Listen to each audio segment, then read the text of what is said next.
amazing Jamie Collyer. Jamie, welcome. Thank you for joining Serena and I today.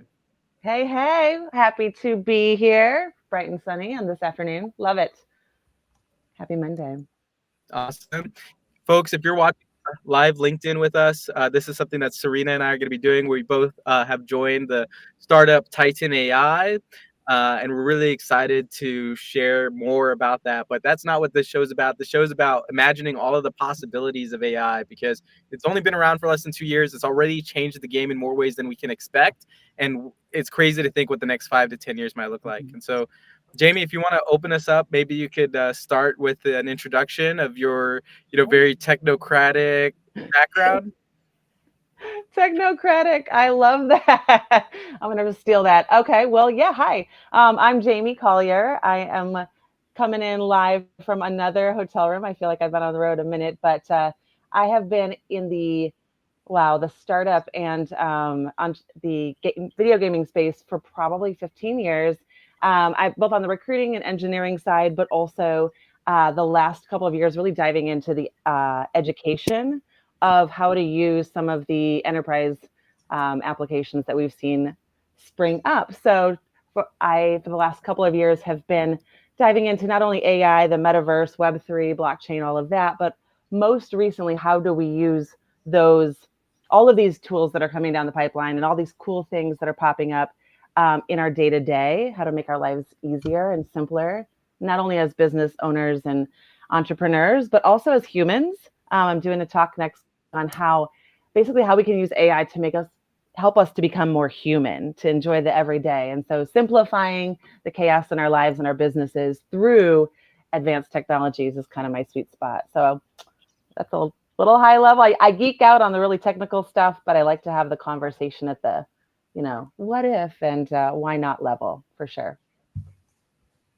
That's a little bit about me. Oh, I used to work for Microsoft, if you guys have heard of them, and a little company called Amazon on the engineering and recruiting side. So my background in AI specifically has been hiring machine learning and AI engineers for about a decade, both, like I said, at the enterprise, all the way up to the top, and then all the way down to solopreneurs and entrepreneurs as well. Awesome introduction. Welcome and thank you for being here. So, what inspired you going into AI technology?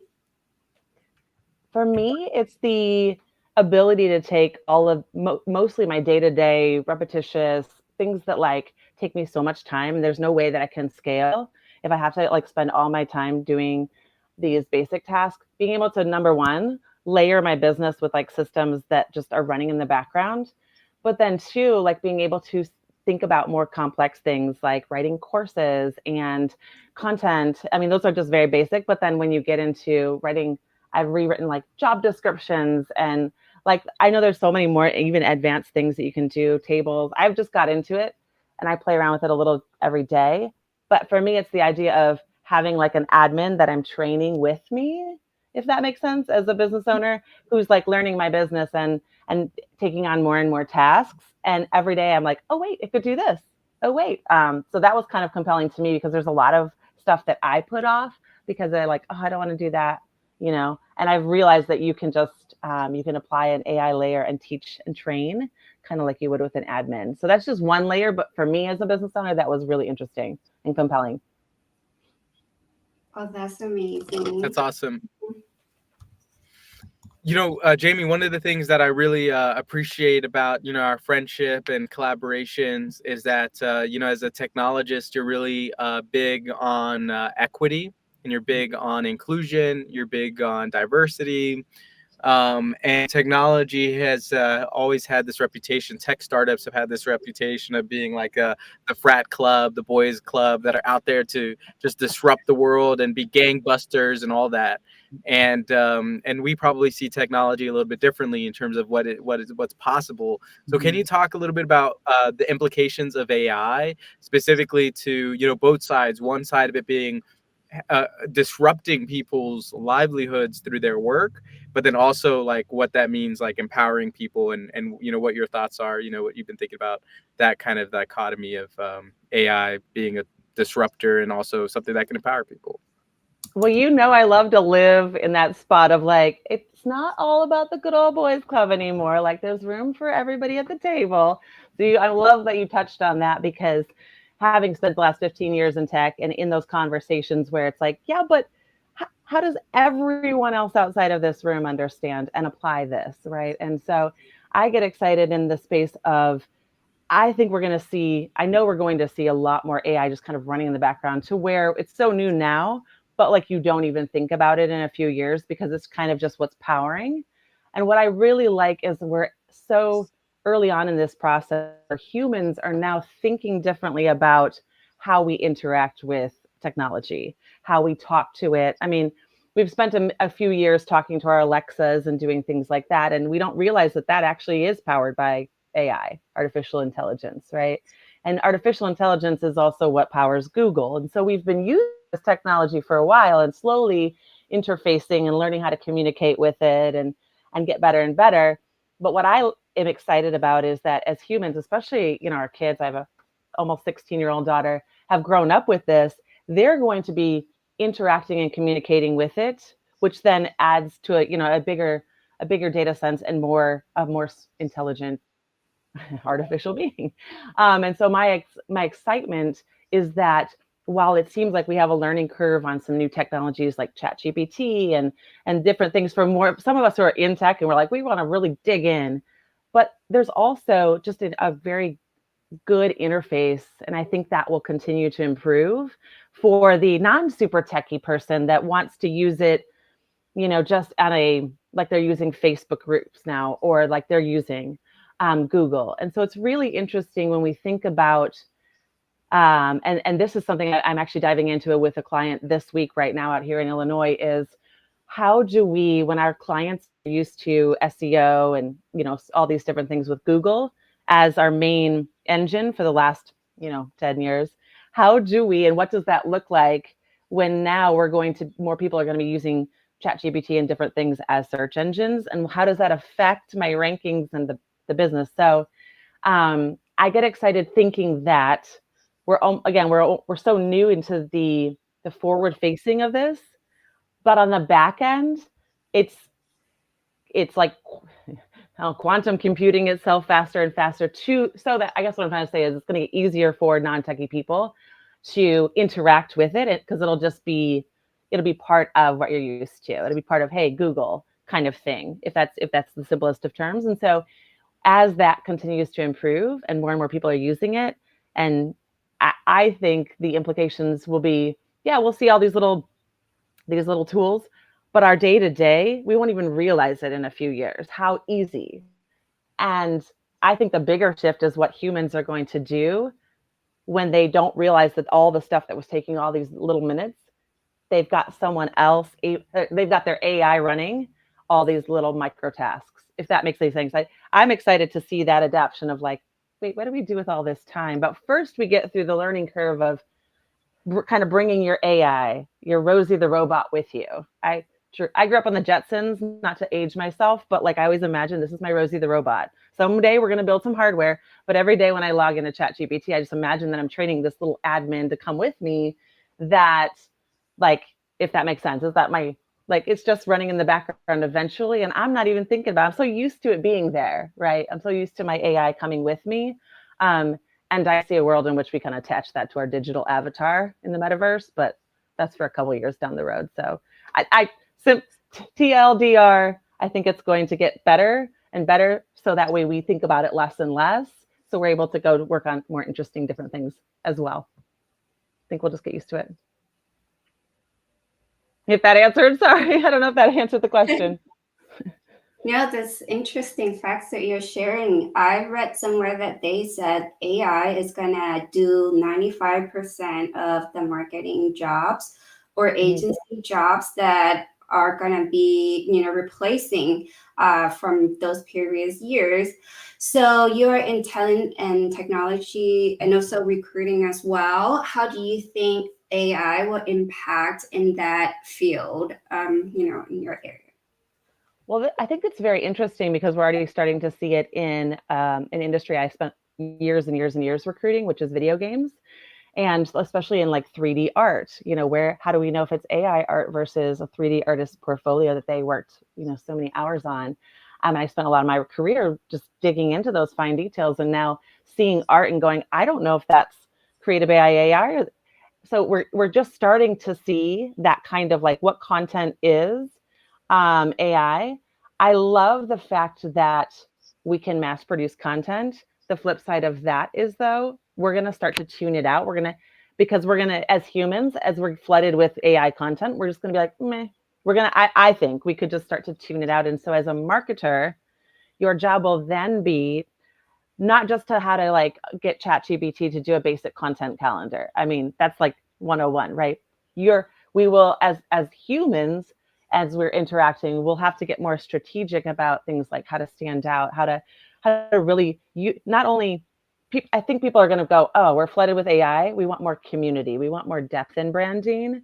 And I think the human aspect of it, because like I said, we can spit out a ton of content and write all these blog posts and whatever. But if people are getting used to that, they're gonna want something else. And I think it's gonna go back to kind of DAOs and community and brands really having a strong sense of who their customer is in that conversation. And that's where you have that you won't be able to take that humanness out of it, if that makes sense. So diving deep more into like how do you become more human with your brand? Right. Because we all know that it's being powered by AI, if that makes sense. That's not the unique differentiator once everyone's using AI for marketing. You'd have to say, well, how do I connect with my customers when everyone's using the same? It's kind of like saying, oh, wow, Facebook is awesome, 15 years ago. Well, if everyone's using Facebook ads and you're like, well, that's saturated, then I think it's just going to continue to evolve. But I think it may go back into the humanness, like the more one-on-one. Yeah. Or smaller groups. For sure. Go ahead. Speaking of humans, thank you to Cyril and John and Shaq and Fabrice and PJ, everybody is tuning in and joining the conversation online. We appreciate y'all. And continue sending those comments, or if you have questions for Jamie or us, you can really just let us know here in the comments. But there's too many, and this goes out to all of you guys that are using ChatGPT for your marketing. I don't want to see embark on another journey or the wide of life or any of those standardized prompts we're gonna get. I like to joke on my ChatGPT classes, if you ask basic questions, you get basic answers. If you give basic prompts, you get basic results. And as a marketer, message is incredibly important. And the message that we put out to the world is incredibly important. It's got to be unique. And if you're just copy pasting ChatGPT blindly and you are one of those embark on a new journey with our company for XYZ, then you are messing up for sure, and people are blind to your content. I'm going to say embark on a new journey is the same Hello World from WordPress, like 15 years ago, where every blog started with Hello World. That's the new Hello World. Man, I'm super old. Okay, scratch that one. Go ahead. No, you're good. We got a question from the public. We got a question from Shaq. Let's see what he says. He says she said she worked in the video game department, or was she using that department as an AI example? Jamie, do you want to share a little bit more about your experience? So I actually was recruited 8-9 years ago by Ronstadt Technologies. It's on my LinkedIn profile, to be a video game recruiter. So I was actually the person that hired 3D artists, game engine programmers, Unity developers, VFX artists. I worked for Xbox. I worked for Turn 10, 343, Call of Duty. It's all in my LinkedIn. And then I worked for a bunch of blockchains, a couple of blockchain startups. So I've worked with video gamers and virtual reality, as well as, a number of, I ran my own consulting for about 6 years now, working with very specific niche engineering roles within AI. So like NLP, computer programmers, people, basically teaching Alexa how to communicate, everything from that to how do you talk to your Facebook Oculus headset, those kind of things. So, thank you. Yeah, I was like, are we on LinkedIn here? Great. So I've done both. I have not technically wrote any code. My strong suit is front end dev from my background. So I've never really played in that kind of code myself, but I've spent a lot of time talking to you and really listening to the engineering, both from the like the product management, like where is it going, to the how do we actually, what's the tech stack that this is all built on, and what would that do? So yeah, I was gonna say, go hopefully. I sorry, I'm seeing the chat live. I love that. Yeah, I actually, it's funny because one of my clients that I'm out here in Illinois, his company has modded gaming controllers, and so I'm back in the Xbox and PS5 world, creating content for gamers from a product perspective, from gamers who love to first person shooters, and it's come full circle from hiring the people to build those games to like work on the other side, and to be able to create his marketing strategy with him using AI. So when I'm not here, him and his team has got some tools in place. Full circle. How do you think that AI will help? Yeah, there's definitely lots of loops happening. Crazy. Sorry, Serena, I had a delay. So, I just started playing video games with my 7-year-old son as well. It's just so fun. It's Plant versus Zombie every day after school. My favorite game. That's my favorite game. I have that on my phone. I probably play every day. Sorry, go ahead. That's my favorite game.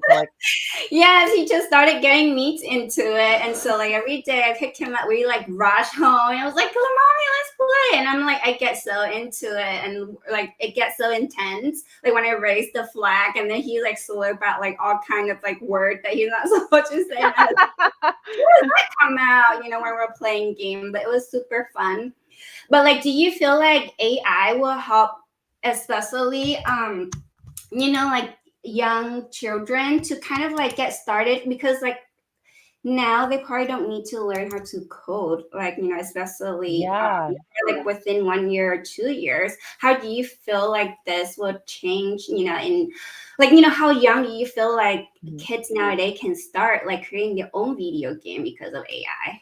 Well, that's actually a great question that I had never really thought about, but now I'm going to really geek out on, because it poses a deeper question, which is, what do we need to learn in school if we have access to all of that? And I think back to like, when we were in school and they're like, memorize all the presidents of the United States. Okay, how many of us like know the 13th president of the United States? Now, maybe you do. I do not, because I know I can Google it.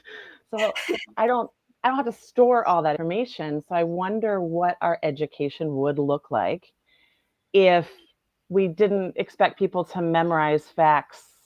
Like if we really rethought, and I don't think that's going to happen overnight, but it poses the question, because for kids my daughter's grown up with this technology, your son is growing up with this technology. And so I think by the time he graduates, high school, even college, it may look different in terms of like, for example, at my daughter's school right now, they're making them put their cell phones into a Ziploc bag where they can't receive any communication or whatever.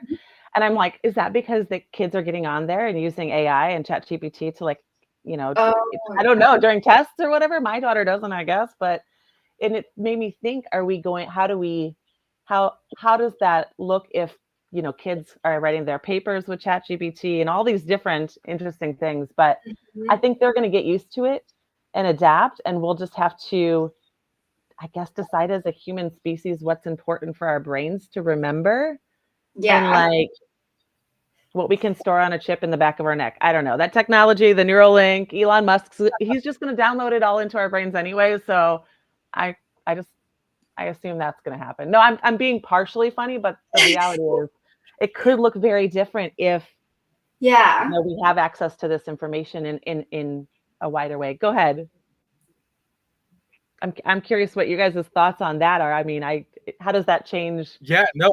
What we need to know in our brains versus what we can.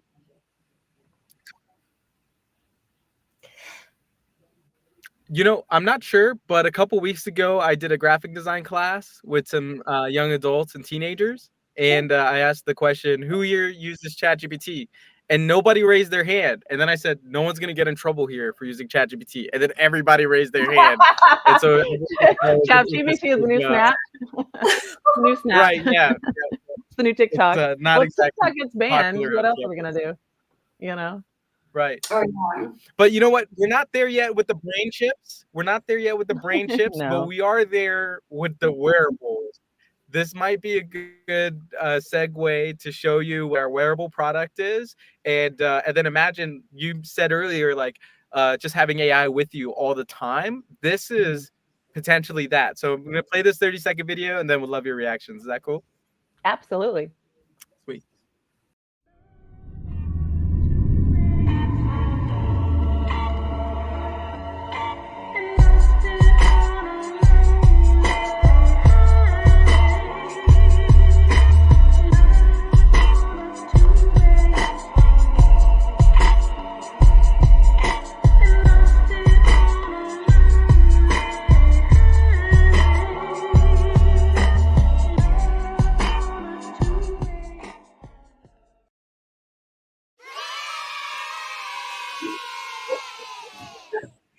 Wow, I love that. I like the cheering. How do you do that? So, what do you think about our AI wearable device? Is it so? Experimenting with the crowd. Oh, go ahead. So the last time, so it's got the different capabilities, right? Of it's like better than your Apple Watch, better than all of those things. It's got all the other functionalities. I personally love the idea because, like I said, I'm spent dedicated time training mine just in the hopes that okay, I can take this what I'm training and take it along with me, and not have to relearn. Because one of the problems with technology is you're constantly having to learn new technology as it comes out. So if there's an AI that evolves with you that you can start training now, I would prefer to spend my time there and have that with me, even if it went through different iterations of what that wearable looks like. I also think wearables and I've spent 10 years, in wearables, and hardware and software. And I really think that the sleeker and the smaller and the more, especially with the design element, we're going to see a lot more of that as it's pairing with, because we as humans are going to want this phone is going to be so like, who had a phone, so VHS or whatnot. And the new thing will be like, and it won't even be a watch. It'll be like some part of you. Yeah, definitely. So yes, our VIP launch is on March 20th. So we'd love to invite you to watch our keynotes. And then please everybody follow us on our Titan social media. And we'll be display our keynotes and more about Titan device on Friday, March 22nd. So follow us. Love it. Mark me down. I'll be there. Awesome. Thank you. Jamie, as always, an incredible conversation with you. Thank you so much for making time out of your busy day to jump in and talk tech with us. And we're looking forward to seeing you at Tech Alley this Saturday. And again, for our VIP launch on March 20th. Well, I'll make sure to send you the details. Send me the dates. I'll be there. I'll be in town. Sounds great. Bye, guys. Bye. Thank you. Okay.